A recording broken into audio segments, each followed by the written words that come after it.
There's a sound a washing machine makes when it's unbalanced, like it's trying to walk away from its own regret. That's the noise mine was making at 2:13 a.m. on a Wednesday, and I didn't stop it. I just sat there on the bathroom floor, legs half numb from the cold tile, watching it rattle and slam against the wall like it was angry at me for everything I couldn't fix. Lila was asleep upstairs, or at least pretending to be. She'd gotten good at pretending. Earlier that night, she invited 5 of her friends over. No warning, just a text that said, "Hope you don't mind. I need people around tonight." I didn't ask why. I never do. I just picked up the clothes on the couch, vacuumed the parts of the carpet with crumbs, and lit one of those candles that smells like pine and debt.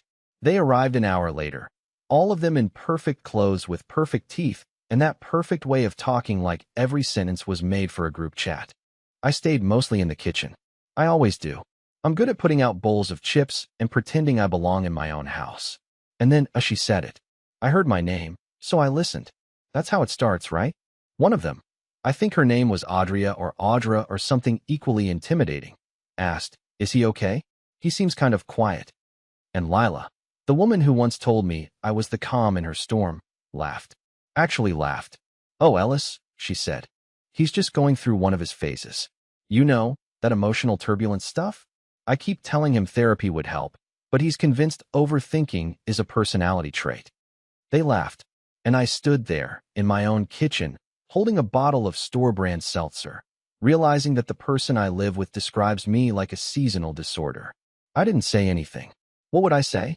Actually, I'm just tired of being treated like a malfunctioning appliance. Yeah, that'd go over well between the charcuterie and the Spotify playlist titled Vibes Only. So I stayed quiet, waited for them to leave, smiled when I had to, then went downstairs and threw everything I could find into the washer: shirts, socks, kitchen towels, a jacket I haven't worn since last fall. Maybe I wanted it to break. Maybe I just needed something else to fall apart before I did. And then, like clockwork, she came down, still in her wine-colored dress, hair messy in that way that makes her look like a painting and me like a maintenance issue. She leaned against the doorframe. "Hey," she said. "You okay?" I didn't look at her. "You know I love you, right?" she added, soft, like it fixed anything. The washing machine answered for me. Another loud slam, louder than my thoughts. And still, I said nothing. But inside, something very quiet inside me stood up and started walking away. The morning after the wine and the laughter and the comment that burned a hole through my spine, Lila made pancakes. That might not seem like much, but Lila doesn't make pancakes. She orders brunch. She Instacarts overnight oats. She sprinkles chia seeds like they're confetti from some health cult celebration. But that morning, there she was, hair tied up, sleeves rolled, flipping pancakes like it was 1952 and guilt came with syrup. I stood in the doorway watching her. She didn't see me at first. She was humming. Actually humming. Something soft, probably a song she heard on TikTok and forgot was stuck in her head. And for a brief, sick moment, I thought, maybe she regretted it. Maybe she remembered what she said. Maybe today she'd look me in the eye and say, "Ellis, I'm sorry. That was cruel. I messed up." But no, she turned around, handed me a plate, and said, "I made yours without blueberries. I know you hate the seeds." That was her version of a white flag. Not a conversation, not acknowledgement, just flour, butter, and silent expectations. I was supposed to accept this unspoken truce, supposed to eat and smile and let it go. I sat across from her at the table, cutting into the pancake like it had done something wrong. She scrolled on her phone between bites. No mention of last night. No hey, about what I said. Nothing. And then, casually, as if she were commenting on the weather, Brenna texted me. "She thought you were sweet. Said you have mysterious poet energy. You should feel flattered." That hit harder than it should have. Mysterious poet energy? That's code for, he looks like he has unresolved trauma and probably listens to sad music in the shower. I didn't say anything. Again, that's starting to become a pattern, isn't it? She went on talking, something about her work schedule, about needing to pick up a return from the mall, about how her coworker Jonas might be on the spectrum, but, like, charmingly. I nodded. I answered when I had to. And all the while, my stomach turned over those pancakes like they were made of concrete. Later that afternoon, I found her voice notes. I wasn't snooping, I swear. Her phone was playing them through Bluetooth in the car, when she forgot to disconnect. I only heard one before she yanked it off audio. It was her talking to someone named Mads. Probably Madison, her college roommate turned executive creative strategist, whatever that means. She was laughing. No, I know I was harsh, Lila said. But you should have seen his face. He looked like a kicked puppy. I hate that I always feel like I have to be the strong one. Like I'm dating an open wound sometimes. I remember every word. They're tattooed on the inside of my skull now. Dating an open wound. That was the moment it stopped being about a bad night. That was the moment I realized maybe I wasn't broken. Maybe I'd just been bleeding in a house with someone who never learned how to hold a bandage. But of course I said nothing. Because the minute I start saying everything, I know I'll never be able to stop. 2 nights later, I noticed her toothbrush was missing. It wasn't the kind of thing you usually track. You don't keep mental tabs on someone's toothbrush until it's not there. Until you open the medicine cabinet, and there's only one. Yours, standing alone like the last soldier who didn't hear the war was over. I didn't ask about it right away. I told myself it was probably in her travel bag. Maybe she brought it to work because she had some overnight meeting I forgot about. Maybe she dropped it, lost it, decided to replace it. But deep down, I already knew. And then the sweater appeared. It was draped over the back of our couch the next morning. Pale gray, unfamiliar texture. Definitely not mine. I hadn't seen her wear it. The tag still had the fold mark like it had only been worn once, maybe twice. It smelled like cologne I couldn't name. Something woodsy, not mine. Something expensive. Something deliberate. When she came downstairs, I was staring at it like it had grown teeth. She looked at it for a full 2 seconds and then just said, "Oh, that's Jonas's. I brought it back after our late brainstorm on Monday. He forgot it in my car." She said it casually, like it wasn't a man's sweater in our living room. Like I was overreacting for even noticing. And maybe I was. I mean, she did work closely with Jonas. They were always organizing brand pitches, staying late for client meetings, hosting those obnoxious wine and whiteboard nights where ideas flowed freely, and so did her excuses. But still, why didn't she just leave the sweater at work? Why did she bring it into our home? Why was she wearing it at all? "Do you want me to toss it in the wash?" I asked. She paused. "No. I told him I'd bring it back today. Don't bother." I watched her grab it, shove it into a tote bag, and walk out the door like nothing was wrong. And maybe it wasn't.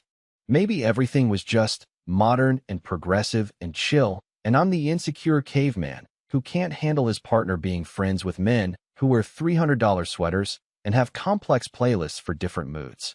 But it felt off. It felt like she was playing a game I didn't know the rules to. That night, I went into the bathroom again, not to find her toothbrush, but just to see if anything of hers had come back. It hadn't. What had appeared, though, was a tiny red mark on her neck. Not big, not dramatic, not the kind of thing you'd notice unless you were looking for it. But I was. She caught me staring in the mirror reflection. "What?" she asked. "Nothing." She turned, smiled, kissed my cheek, and said, "You're overthinking again. You always do that when things are going well." That was the moment I realized we weren't even speaking the same language anymore. She thought this was going well. I thought I was unraveling in slow motion. And the scariest part? I couldn't even tell which of us was right. I've never been the type to snoop. I don't read texts over shoulders, I don't check browser histories, and I certainly don't go through phones. Mostly because I'm terrified of what I might find. But also because I've always believed that if you have to look, really look, something's already broken. But that changed on a rainy Thursday at exactly 7:26 p.m. We were on the couch, a movie playing in the background. One of those soft, slow dramas she always insists she loves, but spends scrolling through half the time anyway. I was pretending to watch it too, but really, I was studying her posture. Her detachment. The way her shoulders curved slightly away from me instead of into me. That's when her phone buzzed. She didn't move. Buzzed again. Still nothing. Eyes fixed on the TV, expression blank. I turned slightly, just enough to catch the screen light up on the coffee table. 2 missed calls. Same name, both times, K. No emoji. No surname. Just a single letter like it was some classified agent from her secret life. And she didn't even blink. After the second buzz, she casually reached forward, flipped the phone over screen down, and said, almost like reading a line she'd rehearsed, "Spam again. I swear these bots are getting more aggressive." That's when I knew she was lying. Not because I had proof. Not because I knew who K was. But because Lila doesn't lie well, not to me. Her voice always goes half a tone higher. Her words stretch just a second too long, and she always over-explains when she's covering something up. And now I was sitting next to her, pretending not to know she was pretending. It made my skin crawl. Later that night, when she went upstairs to shower, I stared at her phone like it was a live animal I wasn't qualified to handle. I didn't touch it. I didn't need to. Just seeing how calmly she flipped it over made everything louder in my head. Who the hell was Kay? A friend? An ex? A man from work? Someone from the gym she doesn't go to anymore? I didn't sleep that night.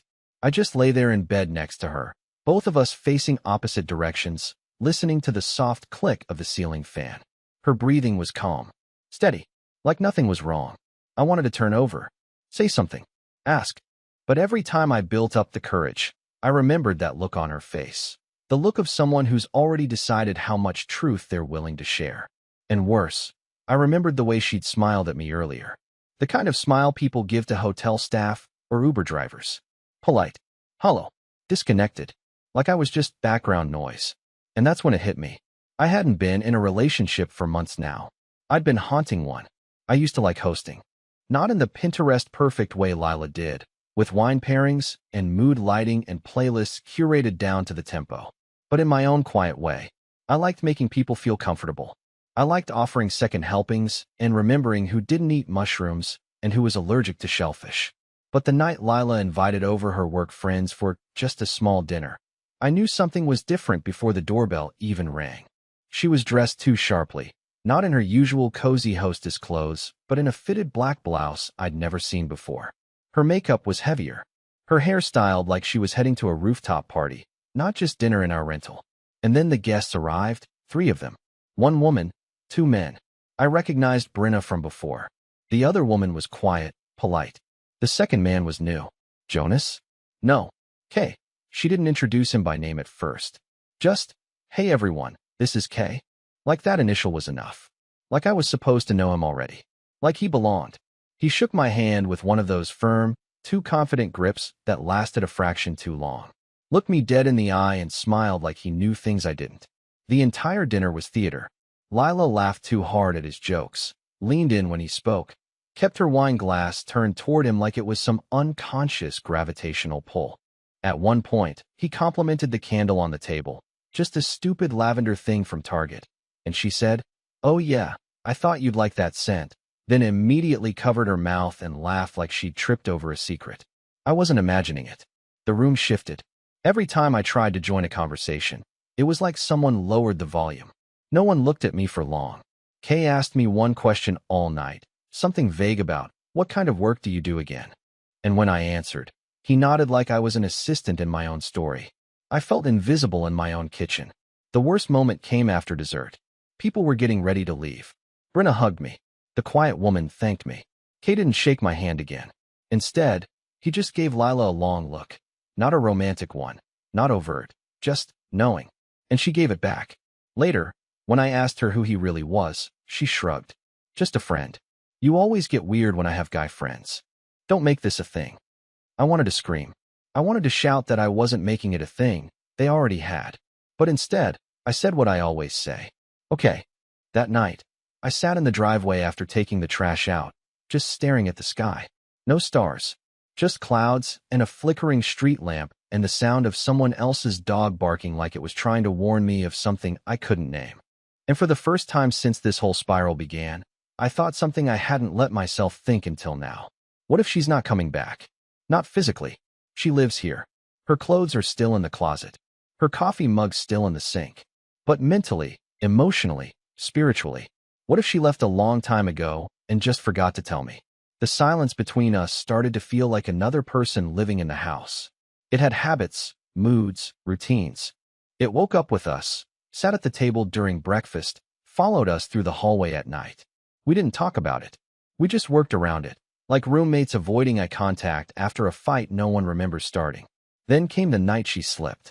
It was one of those evenings where the air itself felt restless. I had finished work early, came home, and decided to cook, something I hadn't done in weeks. Nothing fancy, just roasted chicken, potatoes, and garlic bread, the kind of meal that used to make her smile and call me domestically underrated. I didn't tell her I was cooking. I wanted it to be a small surprise, a gesture that maybe could cut through the fog that had settled over us. When she walked in, she froze at the doorway, keys still in hand, eyes darting from the table to me like I'd committed a crime by trying. "You're home early," she said, her voice flat. "So are you," I replied. She blinked, just 1 second too long, and then smiled the kind of smile you wear when you're late to your own excuse. "Yeah, Jonas canceled the late meeting," she said, tossing her bag on the couch. Something came up. I nodded and tried to keep my face steady, but her phone betrayed her before she even sat down. It buzzed once, lighting up the counter where she'd left it. One name, one message. From Kay, made it home. "You were right, worth the drive." I didn't say anything right away. I just looked at her phone, then at her, waiting for her to notice that I'd seen it. When she did, she didn't even flinch. She just walked over, turned the screen face down, and said, "You shouldn't read my messages, Ellis. It's invasive." "I didn't read it," I said quietly. "You left it right there." "Then stop staring at it like it means something," she shot back, her tone cutting sharp enough to make the air itself tense. We stood there, inches apart, the smell of garlic and rosemary between us, both pretending we weren't already at the edge of something we couldn't fix. "Finally," I said, "you told me Jonas canceled. So who was worth the drive?" She didn't even try this time. No fake laugh, no soft charm. Just that slow, deliberate exhale people do when they're calculating which version of the truth will hurt least. "I don't need to justify every minute of my day to you," she said. "You're not my parole officer." That one hurt. She walked past me, grabbed a plate, and began eating like we hadn't just ripped another layer off whatever this thing was between us. I sat across from her, trying to taste food that suddenly felt like ash. She talked about something trivial, her coworker's new apartment, the traffic downtown, how the weather app kept lying about rain, and I just nodded. Every nod felt like another quiet betrayal of myself. After dinner, she went upstairs without a word. I stayed in the kitchen, staring at the empty plates, the half-drunk glass of wine she'd left behind, the flickering candle that burned lower than it should have. Then, for reasons I can't explain, I went to the window. And that's when I saw it. A car I didn't recognize parked halfway down the street, engine idling, lights off. I stood there for almost a minute before it finally drove away. No headlights, no hurry, just gone. When I went upstairs, the shower was running. The sound of water covered everything. My thoughts, my doubts, the steady, hollow pulse of my heart. I looked at her side of the sink. Her toothbrush was back. The same color, same brand, same place. Only one problem. The bristles were blue. Hers were always white. I started keeping track of her lies without meaning to.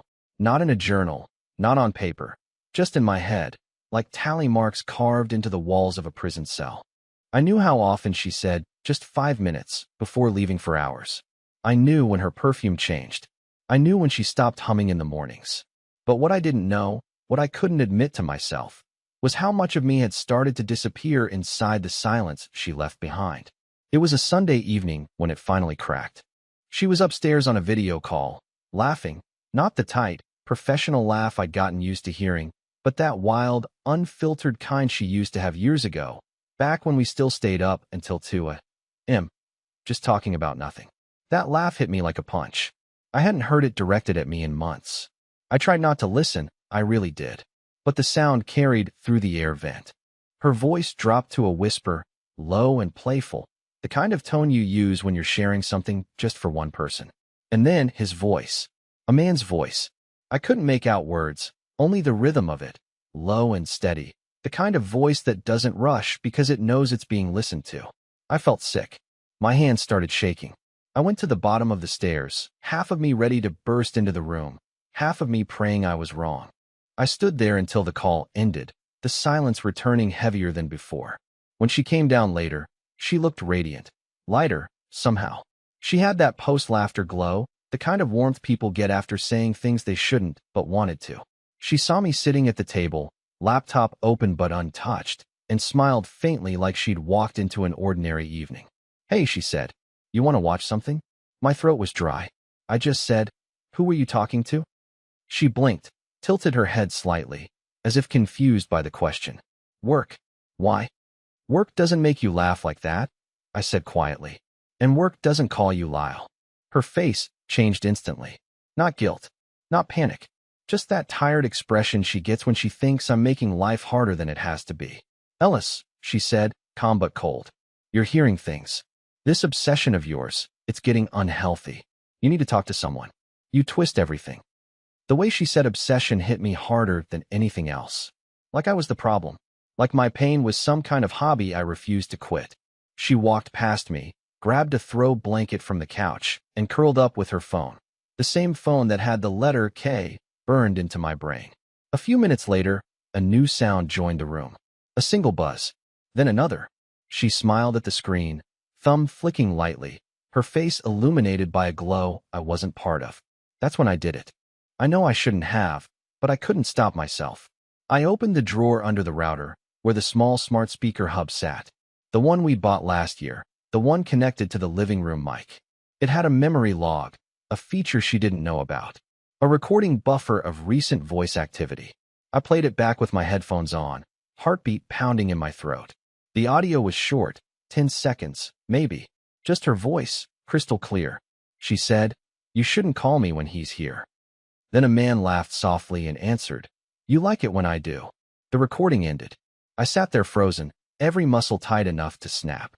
Upstairs, she moved across the floor, humming again. The same tune she used to hum when she cooked on Sunday mornings. It should have been comforting.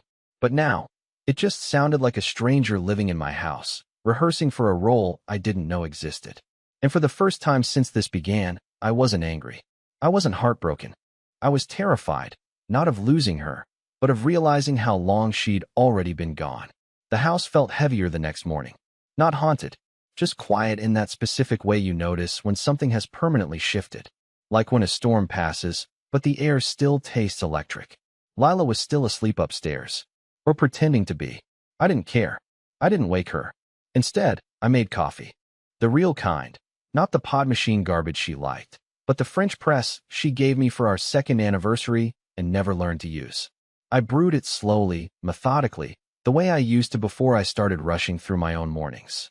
I let it steep too long on purpose. I liked the bitterness. It matched the tone of the last 6 months of my life. Then I sat down with a legal pad. No laptop, no typing. Just a pen and a page and every word I had swallowed instead of spoken. I didn't write a letter. I didn't list out accusations.